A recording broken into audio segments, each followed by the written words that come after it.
everybody, how y'all doing? It's me, Calico, here with my Flosstube video number 27. And I hope that you're all sitting and stitching right now, or whatever it is you're doing. I'm glad that you chose to spend a little bit of time with me today while I do my Flosstube video. I'm gonna make this quick. Don't I always say that? I am, because I really don't have as much time as I normally do. It's bag day, I call it. Boys at grandma's house. So I have the house to myself until my husband gets home, and then we're gonna watch a movie. So I'm going to just rush through this, but I needed to get on because I had a little bit of some order of business that I needed to take care of. That is going to be directed toward stitchers in Colorado, cross stitchers in Colorado. I'm sorry to exclude everybody. Anybody can be involved with it, but it just might not interest you if you're not in Colorado. So stay tuned to the end if you're a cross stitcher in Colorado. Why is it when I turn on this, I forget everything it is I was going to say? I have everything lined up, so I know what I'm going to talk about, but okay, well, that's why I can never just do these in one take. I'm sure I'll be clipping away things. First things first, I want to thank everybody that left a comment or a like on my last video about my cross-tween collection pattern that was made to a pattern from my photograph. Everybody left just, just messages of congratulations, and yeah, it was just so cool. What surprised me more is how many people said they were going to buy the pattern. I'm like surprised. I mean, I love the pattern. I'm biased, but I love it. I think it's wonderful, but I didn't expect so many people to say they bought it. So I do want to say that if you want to stitch this along with me, because I did start it, and I'm not going to have an official, stitch along, but I thought just something really casual on Instagram. If you want to work on this, no time limit, just anytime from, a year from now, 2 years from now. If you're watching this video and you say, hey, this was filmed 2 years ago, but I still want to start that pattern, just do hashtag, I'm going to put it right here, hashtag, and then comes Spring Sal. And I'd love to see how everybody's stitching looks in the fabric that you pick. If you choose to pick the fabric that she made, that Paula from Cross-Tween Collection made to go with it, and it's called Birch. Or if you just decide to go with whatever you want. But I am excited to say that I started mine. And yes, I went right for the robin. I shouldn't have done that because there is a lot of tree and leaves to stitch in this pattern. And the most exciting part of it, of course, is the robin. But I wanted to place the robin in a certain spot, and actually where I wanted her was over here just a little bit, because I was trying to get this yellow glow to be kind of fall right there on the fabric. But when I did that, it's not going to leave me as much on one of the sides as I would have liked. I probably would have had about 1.5 inches, maybe 2. So this is all going to end up being kind of hidden behind the tree there, which it's okay, but so I kind of had to start with the robin, and I didn't have to stitch that much of the robin, but once I started it, I'm like, well, I have to give the robin an eye, because she looked kind of creepy without an eye. So I gave her the eye, and then I thought, well, she needs to have the beak, and yeah, I'm going to stop. I'm not going to stitch any more of the robin. I'm going to work on the tree and all the leaves. But I would love it if anybody would like to stitch this along with me. It doesn't have a whole lot of colors in it, so that may be something that you like or dislike about a pattern. I find her patterns are I like them not having a lot of colors. I mean, I can take this and just there's a lot of like 3 colors that look real similar to this, and there's a lot of it, but I find it very meditative, very therapeutic to just stitch, because it's not filling blocks of color. You still have to think and count, but it's not a lot of color changes, and so it's one I'll probably have to rotate out. I don't see myself just working on this nonstop, just because I know I would probably want a little bit of variety of it, but I'd love to get this done by the end of the year, fingers crossed, but if not, it doesn't matter. I ended up starting this on Father's Day because I was thinking, gee, what's a good day to start this, just because of the whole tribute behind it, that she, made it from, she lost her parents, and I lost my dad in 2013, and on Father's Day, I thought, you know what, I'm going to start this as sort of a tribute to him, because I miss him so much, And he was a very crafty person, and I owe both my mom and dad are very crafty people, so I owe both my talents to them, from their genes. I got them from both sides of the family. So my dad loved any kind of hand. He was a very crafty person. He was in the Navy, and then when he came back, he went to beauty school, and that's where my mom and dad met. They met in beauty school. My mom ended up not finishing beauty school, or if she did, she never did anything with it, but they got married, started a family, and my dad owned beauty shops. He owned a beauty shop all the time I was growing up. It was called the Curl Construction Company, and he had quite a few operators that worked there, and he was part of the hair fashion committee, and he won awards. He used to travel to Vegas, and he was very talented hairdresser. And then his health started declining later on in life, and he got out of doing hair, and then he picked up cake decorating as a hobby. And so he was, had amazing talent for cake decorating, and unfortunately he had a lot of health problems. Sadly, he was an alcoholic, but he was the whole years I was growing up, he didn't drink. He was, I guess they just call it like a dry alcoholic. So he never drank when I was growing up, and even when he did drink, he was never a mean drunk. He always liked to say he was a happy drunk, and he was. My dad had the heart of gold. He was the sweetest guy. He was the best dad ever. But, alcoholism, and then he was in a car accident. My mom and dad finally got divorced after I was after age of 18. And he got in a car accident and hurt his neck, and then he got kind of addicted to painkillers and muscle relaxers, and he fought that battle pretty much. He did end up stopping drinking later on in life, and was very involved in AA and had a lot of friends, and but the prescription drug addiction he had pretty much till the end. He died in 2013. He was 70 years old. So, and just, he had COPD. He had a lot of health problems in the end, and a lot of depression and a lot of issues. And it was just sad because at the very end, he actually picked up clay sculpting. And he learned calligraphy, and he was just very, very creative person. Always, he was just like me. Always had to be doing stuff with his hands and stuff. I think he even said he embroidered when he was in the Navy. He embroidered like a glass of beer, and and like little motifs, beer bottles and stuff like that. And they would, I don't know who he embroidered for in the Navy, but apparently they had some time on their hands and they did that. So I'd love to ask him more about that now, but I can't. Maybe my mom knows. I'll have to ask her about that. Sidetrack, but that's why I thought I would start this in memory of my dad on Father's Day of this year. I did that right after the 5K, just in case you're wondering. The 5K went well. That was a success with the boys and I. I was a little worried my older son wasn't going to be able to run in it, because the Wednesday before Father's Day, he has been having kind of a chronic ingrown toenail, and I brought him to the doctor on Wednesday, and he said, oh yeah, I can do that. There's a procedure, like a permanent procedure. I won't go into details. You probably, if you've had it done. Anyway, I just said, before you do it, is he going to be able to run in a 5K? Is this going to heal him? He said he probably will feel good enough by Sunday to run, but just leave it up to him. It's not going to hurt the toe if he runs. So yeah, he was able to run. Both my boys ran. They ran faster than me, of course. I was slow. I think I did it in like 37 minutes, maybe almost 38 minutes, but I didn't stop. I did the whole thing nonstop, and my knees have been killing me ever since.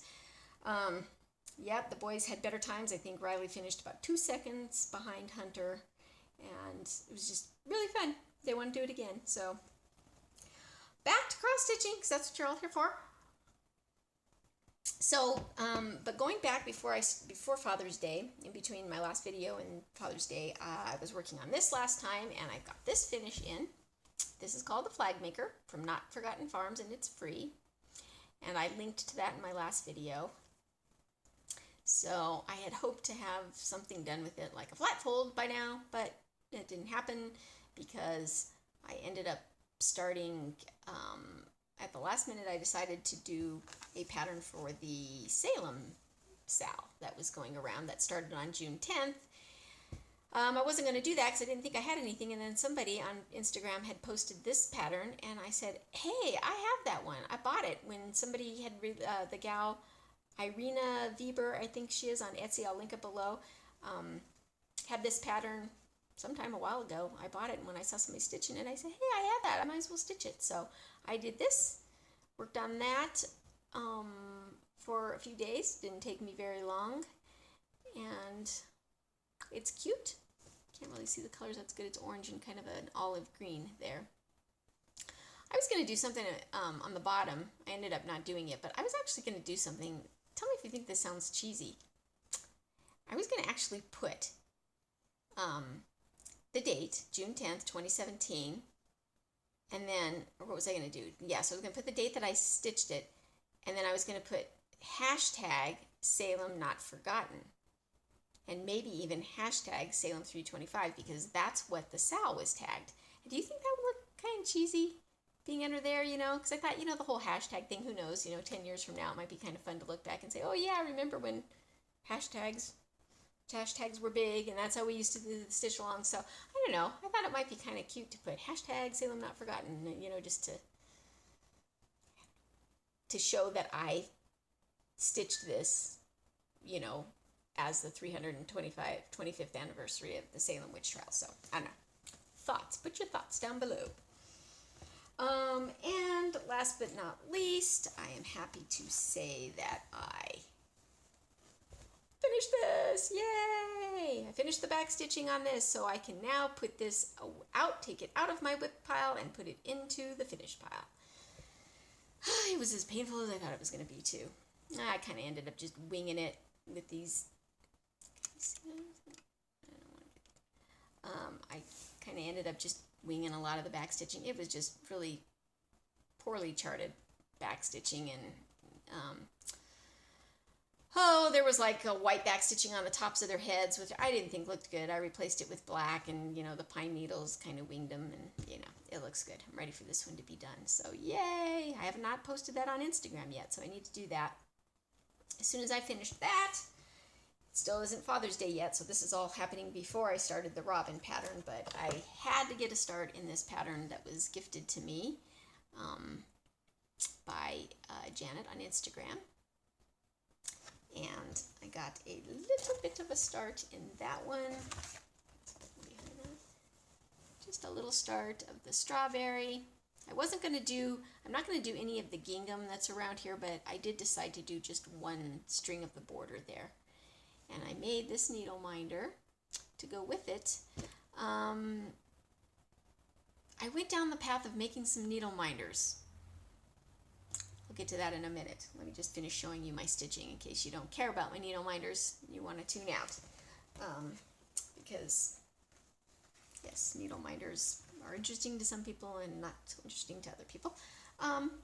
So then that brings us, so then Father's Day I started that. Then I got another start. This is a Mill Hill Swallowtail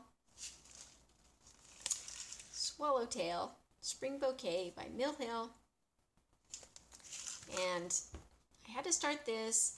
I have been eyeing this one. I'm almost done. I actually started it yesterday, June 21st. Today's June 22nd. I probably should have said that.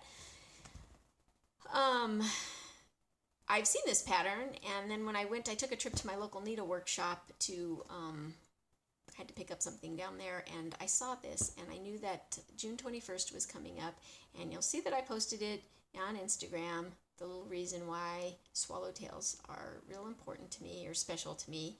And I also told that story back in my videos way back prior to this too, because I stitched another butterfly swallowtail also too, but they remind me of my dog Kayla, and I can link to the story in the blog below of why swallowtails remind me of my dog. But long story short, it's one of those where I was given a sign. I know I was given a sign by her right after, about an hour after we had to put her down. She had cancer, and she was suffering with that for about 5 weeks, and then finally the day came that we knew was the day, and right after we did that, I went on a walk that I always took her on, and a swallowtail came up and fluttered right by my face, and that had never happened to me in my life. And I said, you just know. I mean, it kind of sounds cheesy. Oh, yeah, okay, it's June. You see swallowtails everywhere. Yes, you could be skeptical and you could say that, but you just know. It's like, that was a sign. That was a sign. That was Kayla telling me she's still with me. Her energy is still with me. But what I didn't tell in my story is that 1 year later, to the day, June 21st, 1 year later, I was sitting out in my backyard, cross-stitching, in the middle of my yard, and a yellow swallowtail came up, I kid you not, and fluttered, like right in front of my face, like this. Exactly 1 year to the day. It's only happened 2 times in my entire life. The day she died and 1 year later. So, I don't know, guys. Whatever. Even if it's not a sign, they still, I think about her every time I see a swallowtail. Yellow swallowtail. So, I had to stitch one. It was June 21st. And so, I did that and I almost finished it. Today I just have the black beads to do and a few yellow ones left in the little antennae. But it's cute. So sparkly. That's all the stitching I've done. So moving right along. The reason I started making some needle minders was because I thought, I want to get a special needle minder for my robin project. And I thought, I wonder what would happen if I took one of my bird photos, specifically the one that this was made out of a pattern, and what if I made a needle minder out of it? So I started researching how to get like little, how to maybe decoupage a photo onto, like a little wood tile, or what are those called? Bottle caps. So I started just researching different things and came across somebody was showing how to do, there's a thing called dimensional Mod Podge, which I'd never heard of in my life. And I thought, and I learned about epoxy stickers and all these things. And then, of course, my son Riley, he's like, wow, what are you doing, Mom? That looks fun. And so he's on the bandwagon, and he's making all kinds of, his aren't really needle minders, but he's just been playing with all the supplies and stuff. So I'm going to show you this because I'm going to redo it. But this is kind of the effect I'm trying to get. But this is cloudy because I made a mistake and I had to do 2 coats. So it's just one of those wood tiles. And I sort of distressed the edges a little bit, but I had to put 2 coats on, and then it made it cloudy, and you can't hardly see the picture. So that's the idea, and I've been playing around, and I'm going to do another one. So that will be my needle minder for that. But the other things that I started saying is, okay, well, I'm going to play around with some other things. So I ended up getting some epoxy stickers, and those are just like little, it's kind of like a little coating that you put right over top, and they come in like 1-inch circles. And I bought this. Riley had picked out some little images that are already 1-inch round, and you can buy. I bought a whole bunch online. There's like these downloadable printable sheets that are either the size of Scrabble tiles or they're 1-inch. It's got a glare on it. You can't really see, but this one I did the epoxy sticker on, but it just looked a little plain, so then I ended up buying one of these little bottle caps, and I still have to attach magnets on these. But I decided I'm going to make a needle minder for every whip I have and every kit that I have that I haven't started yet. So I was just playing around. So this, I have a hummingbird whip that I haven't worked on in a while. This one, this was another robin image that I was playing with. Now this doesn't have the dimensional Mod Podge on it. It just has regular. Can kind of see that it's just, and I put the image on, and then I took a nail file and just kind of roughed up the edges and kind of made it look distressed, because I kind of like that distressed look. So I got that, and then I'm like, okay, I need to find a giraffe image, so I made this, and this is just I just printed the little photo and then took a nail file, distressed the edges, and put a little, actually I didn't put any Mod Podge on this at all. I glued it, but I haven't put any Mod Podge. I kind of like the way it looks without that. This is a little clip art I found of a camera. I kind of distressed it a little bit. It's not really focusing very well. Let me fix my light a little bit here so you can maybe see. Ooh, that didn't help things any. little vintage camera. What else did I do? I know that I have, so that the whip I'm working on that has the watering can, I played with two different images. This one is just the little epoxy sticker with one image, watering can image, and then I found this one where I took the image and then I put some coffee on the paper and stained it and put some gray marker on there, and then I put some of the dimensional Mod Podge on it. None of these have been turned into magnets yet. I went down a path, guys, you know, how you do. Then I bought some like collage papers and I made this little collage. Don't have any idea what kind of project I'd put that on, but I just had fun decoupaging and distressing and scraping the edges and staining it, and kind of like that junk journaling stuff that people do. I'm not a journaler. I have no interest in journaling at all, but I used to scrapbook. My son Riley made this one for me because I told him I don't have a bee project yet, but I will get one. I want to stitch something with a bee on it. And he also, oh, this one we didn't glue in yet. Oh yeah, this is what I was going to show you. We just kind of, we're sticking it on those little like metal slugs, and then I need to put it in here, but he made me one with a chair because I have two cross stitch kits that I haven't started yet, and both of them have a chair in it. And this is a little dessert. These are just some of the images that I bought online on Etsy. Just, you can print them, and I glued it too. That's it, you know. Had fun doing that, and that's all I did. That's all I think I have to say now as far as cross stitching goes. I just want to, I don't think there's anything else. Oh, the sampler, let me just say really quick, thank you to everybody who gave me little tidbits of information or put me in the direction of people, you know, to tell me about that sampler. I've learned that there's a lot about that sampler I probably will never know. You know, to get it appraised, it costs money. I don't think I'll ever put the money into getting it appraised. I mean, I just like knowing that it's authentic, and, you know, that the story, you know, just because it has French motifs doesn't actually mean that it's stitched, you know, that it's from France, because motifs used to travel. I've learned a lot of information from lots of different sources. Nobody was really able to say, hey, yeah, that motif means this, and this means that, and this means that. I mean, there's a lot of unknown about it, and it's okay, you know. I guess that's part of the charm, is the fact that you can kind of just make up your own thoughts and ideas about it, and it's fun to look at. If you would like to go back to my video previous to this and see this, if you read the comments, you'll see some conversation I was having with a couple of different people about just some ideas about it, and I'm just going to be okay with knowing that I may never really know specifically what it is. I think McKenna said she might do a little bit of research for me, maybe mention it in her next video, but she's been a little tied up with poor Wally. I hope Wally's doing better. So that's it. I think that's all I have to say. One more thing I want to put out there to the Colorado Stitchers is I'm thinking, as much as I hate Facebook, it's about the only way that I'm going to be able to get everybody in touch. But I was down at the local needlework store called a Stitching Shop, and I talked to the owner and asked her, they have like a stitching day once a month, I think, like the last Sunday of the month.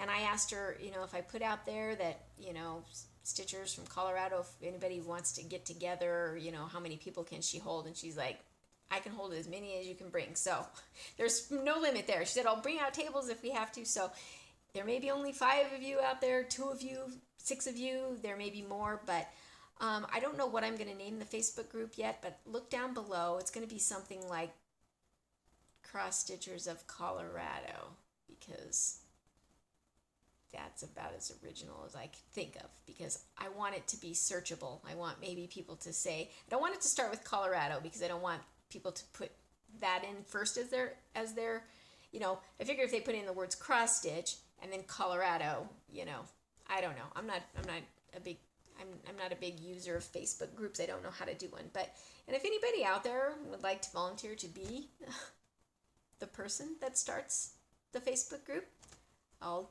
I'll let you have that. But if I don't hear from anybody, I'll start it. I'll put a link down below. But if somebody then wants to be an administrator of it, I don't know. It may not even get any takes. Maybe, we'll just have to see where it goes. I am not an organizer of any way. So, but I would like to get together with some other stitchers of Colorado and, stitch, get to know each other a little bit. So be looking for that. And I think that's all I have to say for now. Wow, it's under 30 minutes, guys, 25 minutes. So, yes, I'm not going to do any shout outs because I have too many shout outs to give and I don't have enough time to give them to all and I don't want to leave anybody out. And so I've decided I'm going to keep my mouth shut. I'm over 1,800 subscribers. I'm going to do a giveaway when I reach 2,000, but I'm going to take probably a little hiatus from doing some Flosstube videos now, but I will come back if I reach 2,000 subscribers. But I'm getting to the point where my stitching is starting to overtake my life just a little bit too much, and I have a lot of things I want to get done, a lot of gardening I want to do, and I want to not feel like I have to have some progress to show when I do Flosstube videos. I mean, it makes me accountable, and I love that. Don't get me wrong. I love that it makes me accountable, and it makes me want to stitch every minute of the day so that I can show you my progress and show you what I'm doing. But in another aspect, I don't like it when I start to feel like it's getting a little bit too much. You know what I mean? You got to keep things in your life balanced. And right now, things are weighing heavily on the cross stitch and a little bit lighter on all the other important things that I should be doing in my life. Don't get too concerned if you don't see me again. I'm just taking a break and having some summer time. Something came to my brain there for a second that I wanted to say, and it has left already. I reminded myself of something, but I don't know. It had something to do with giveaway. It's coming. I can feel it. It was when I said giveaway, it made me think of something. Oh, I can't remember. Okay, well, on that forgetful note, I'll let you go. And, I think I was just going to say quickly some plans I have. Yes, I didn't do Stitch Mania, and I was so proud of myself, but all of a sudden now I've got some starts coming. So you're going to see me starting some things on Instagram. And know that I haven't lost my mind. I just went to my local needle workshop, and I found... maybe that's what I was going to tell you. I found a pattern I want to start.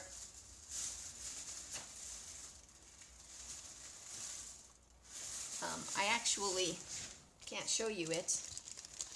It's a chart that is a postcard of Colorado, and apparently, I don't know if they have them of all the states and if it's kind of a thing going around, but I need to research it. But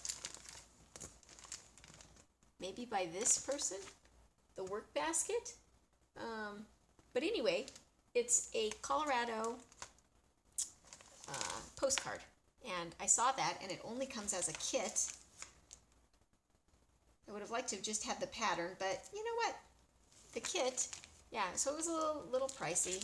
I won't say how much I paid for it, but it comes with the fabric, a piece of linen, and it comes with all these weak dye works. So it's worth it for that, because look at all those beautiful colors.